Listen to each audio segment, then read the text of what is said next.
Assalamualaikum warahmatullahi wabarakatuh dan salam sejahtera kepada semua pelajar-pelajar. Oke ya. Oke, ketemu lagi kita dalam video kali ini. Jadi dalam video kali ini Cikgu akan sambung pembelajaran kita sejarah tingkatan 4 bab 3. Konflik dunia. Jadi sekarang kita sudah di 3.5 yaitu faktor kedatangan Jepun ke negara kita. Sebelum ini kita sudah belajar Perang Dunia Pertama, Perang Dunia Kedua kan. Faktor perluasan kuasa Jepun. Jadi 3.5 ini kita cerita detail bagaimana serangan Jepun ke negara kita, kedatangan Jepun ke negara kita. Jadi kenapa, why, itu persoalannya. Apa faktornya? Kenapa negara kita yang dipilih? Memanglah seluruh Asia ini kan. Tapi kita belajar secara spesifik untuk negara kita. Jadi serangan Jepun, dia bermula pada Desember 1941, 8 Desember 1941. Jadi kedatangan Jepun ini secara umumnya memang untuk memenuhi keperluan ekonomi dan juga kepentingan strategi ketenteraan mereka lah. Sebab Jepun maju dari segi teknologi, tapi dari segi bahan mentah mereka kurangan. Jadi itu salah satu sebabnya lah. Jadi lepas ini kita akan hurai satu persatu. Jadi dalam usaha Jepun nih untuk menguasai seluruh Asia nih, orang ada cipta satu slogan, orang campaign satu slogan, yaitu propagandanya yaitu slogan semangat Asia. Maksudnya semangat Asia nih, kita nih sebagai orang Asia, kita geng Asia, kita kena lawan orang-orang Barat tuh. Kita kena halau, kena tendang orang-orang Barat tuh. Beratus tahun mereka jajah kan wilayah kita nih. Jadi Asia, semangat Asia tuh. And then Asia untuk orang Asia. Asia untuk orang Asia. Jadi propaganda nih Jepun nih tujuannya untuk menanamkan semangat anti penjajah Barat. Ada orang pun penjajah juga sebenarnya, tapi orang mau tanamkan semangat anti penjajah Barat. Barat merujuk kepada siapa? British, Belanda, Filipina, Spanyol, yang ada di Filipina, Amerika Syarikat. Jadi orang mau tanamkan semangat benci kepada penjajah Barat. Jadi orang mau Jepun nih, dianggap ditonjolkan sebagai penyelamat kepada orang Asia, daripada cengkaman Barat. Padahal mereka pun sama juga sebenarnya, penjajah juga dua-dua.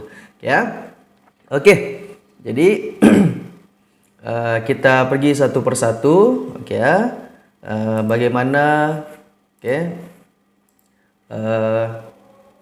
apakah faktor kedatangan Jepun ke negara kita secara spesifik?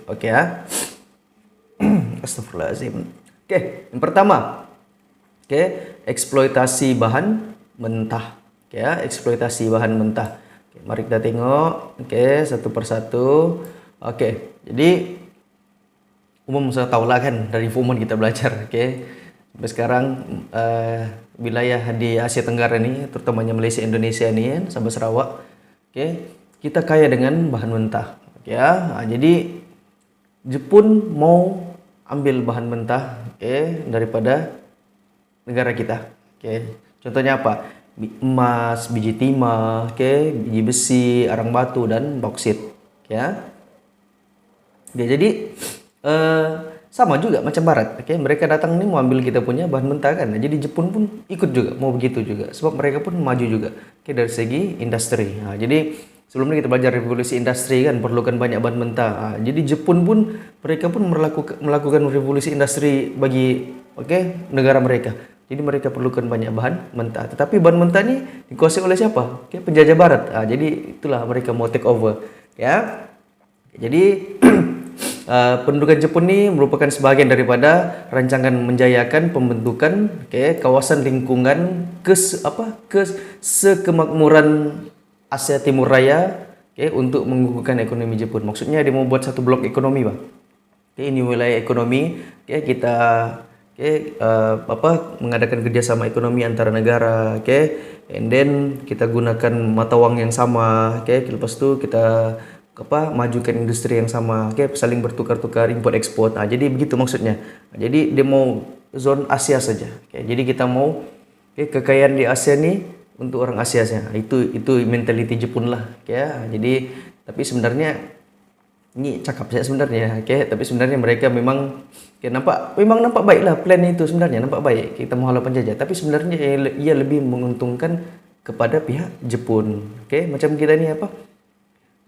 Lari dari mulut singa kan, dikejar singa, dikejar di apa harimau lah contoh, dikejar harimau di hutan, kau terjun di sungai ada buaya. Lebih kurang begitulah kedudukan kita. Oke, pada masa itu. Ya. Kalau di Sarawak pula di Miri dan Lutong sana ada apa? Minyak. Ya. Oke. Settle. Oke, itu sumber bahan mentah ini mudahlah, mudah difahami. And then seterusnya yaitu kepentingan strategik ketenteraan, ya. Kenapa pula ketenteraan? Oke, sebelumnya kita belajar perang dunia kan di apa Eropa kan. Nah, lepas tu sambung pula perang dunia kedua ni yang di Asia Pasifik. Oke, Jepun serang Pearl Harbor. Lepas tu sambung lagi battle dorang di Midway, oke, Wake Island tu. Jadi sampai ke tanah Melayu ni mereka mau menguasai tanah Melayu, oke, terutamanya Singapura. Sebab di Singapura ni ada pangkalan tentera laut British. Di situlah pangkalan tentera. Ya, jadi siapa yang dapat kuasai Singapura, memang kaya lah. Kenapa? Sebab dia akan kontrol seluruh Selat Melaka. Selat Melaka penting kenapa? Untuk apa? Satu untuk ekonomi lah, perdagangan kan, laluan perdagangan timur dan barat, tapi juga untuk laluan ketenteraan. Jadi daripada Singapura itu Jepun boleh take over Sumatera, Jawa, Kalimantan sama Sarawak tu. Jadi situ dia punya pusat sebab dia berada di tengah-tengah. Jadi penguasaan terhadap Pulau Borneo pula penting untuk menjayakan operasi pengeluaran tentera Jepun di Pulau Jawa. Jadi kontrol Borneo, maksudnya apa? Sarawak dulu, Sabah, Kalimantan, baru senang dia kawal di Jawa. Kenapa Jawa kuat? Sebab di sana ada pangkalan tentera Belanda. Jadi dia perlu kalahkan Belanda. Kalau di Malaysia British lah, kalau di Indonesia Belanda. Itu kepentingan strategik ketenteraan. Jadi sebab itulah dia menguasai tanah Melayu. Selain daripada bahan mentah tadi itu. Seterusnya,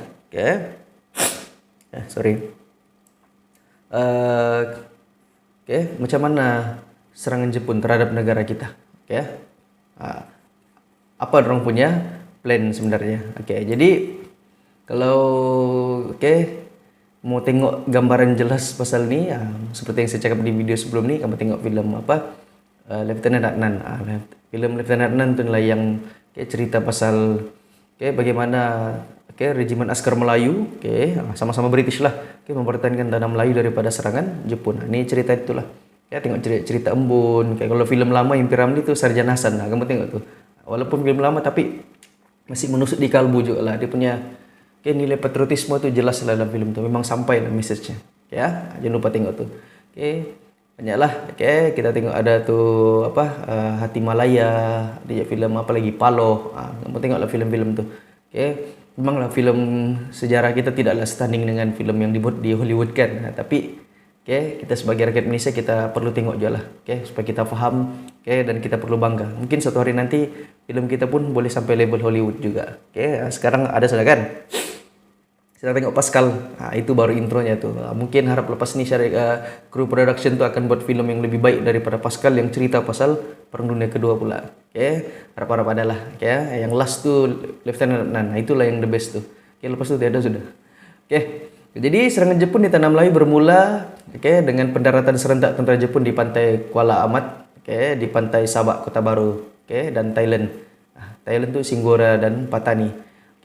Lepas tu seluruh tanah Melayu dan Singapura di take over, dijajah, invaded 15 Februari 1942. Kita tengok kita tengok dia punya pelan serangan Jepun ni.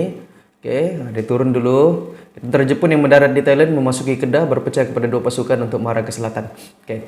Dari Thailand ni, Thailand tidak dijajah kan, tidak diserang oleh Jepun. Kenapa? Sebab Thailand bekerja sama dengan Jepun. Thailand beri ruang kepada tentera Jepun untuk mendarat di Thailand, lepas tu turun pelan-pelan sampai ke Singapura. Apa Thailand dapat bila membantu Jepun? Thailand akan dapat negeri Melayu Utara. Itu nanti kita bincang kemudian. Then orang turun, ada turun di Kota Baru, ada turun di Singgora, turun sampai ke Jitra Kedah, sampai ke Pulau Pinang. Maksudnya orang pecah dua lah. Satu pantai barat, satu pantai barat, satu pantai timur. Jadi pantai barat ni lalu dari Kedah, Pulau Pinang, sampai Port Swettenham, Selangor, sampai lah Batu Pahat Johor ni semua ni. Sampai Singapura. Lepas tu dari bawah, dari pantai timur pula, dari Kota Baru sampailah Kuantan Pahang sampai Mersing Johor, then dorang berjumpa di Singapura. Jadi kenapa dua nih? Sebab di dua laluan nih lah, dorang serang markas tentara British. Ada di Alostar, di Ipoh, Kuala Lumpur, dan dorang naik apa? Ada naik kereta kebal, ada yang jalan kaki, ada yang naik basikal. Ada kan basikal Jepun tuh kan. Di zaman ni lah dorang diperkenalkan tuh. Dan tentara Jepun, dorang naik kapal laut lah, naik kapal laut dulu, baru ikut jalan darat lah dari utara sampai ke selatan. Dan ada kapal British, kapal perang British yang menjaga di Laut Cina Selatan nih, di pantai timur. Jadi kapal Repulse dan Prince of Wales digerakkan untuk menyekat kemarin tentara Jepun, tetapi ditenggelamkan oleh tentara Jepun di perairan Kuantan. Ini ada ceritanya. Ini ada dua kapal nih. Kapal British ini dari Singapura mau naik ke utara nih, mau sekat British supaya orang tidak dapat turun ke bawah. Tapi kapal itu ditenggelamkan pula di laut, di tengah laut di perairan Kuantan.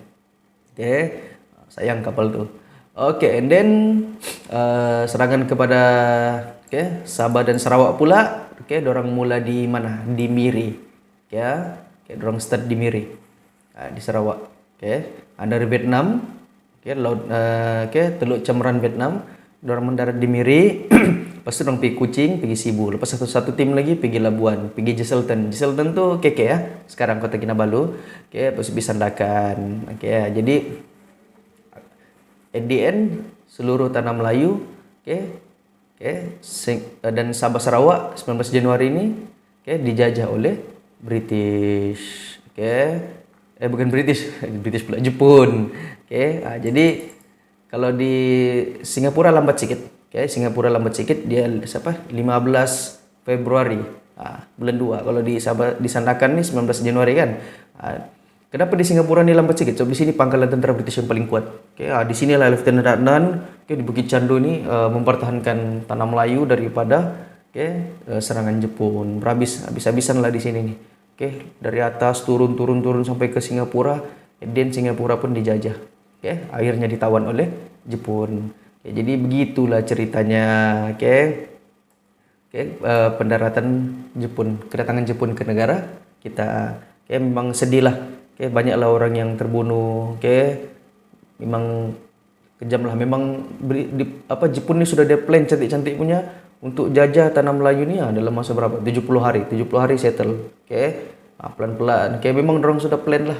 Untuk tawan seluruh Asia ni. Secara satu kali gerak. Orang sudah atur rancangan mereka bertahun-tahun. Orang sudah tahu kekuatan dan kelemahan tentara British.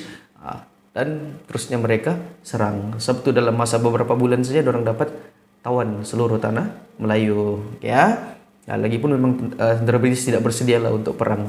Tambahan lagi pangkalan tentara Amerika di Pelaba pun kena serang kan. Sibuk berperang di sana. Macam mana mau backup pula di tanah Melayu kan. Jadi itulah senang-senang. Lagipun memang Jepun bersedia dari segi ketenteraan jet mereka, moral tentara Jepun punya semangat ketenteraan sangat tinggi. Dorang pun berani mati. Lepas itu mereka ada perang, ada pengalaman perang di hutan, pernah perang di China juga, pernah perang dengan Korea. Jadi memang dorang terlatih lah. Jadi memang dari segi kekuatan ketenteraan dan taktikal memang Jepun menang lah pada waktu ini. Jadi settle untuk tentara Jepun. Jadi kita sambung lepas ni di 3.6, yaitu macam mana dasar pendudukan Jepun di negara kita. Macam mana apa Jepun buat di negara kita sepanjang penjajahan tu. Lebih kurang 45 tahun itu. Kita lihat dulu, kita sambung lagi di video yang akan datang.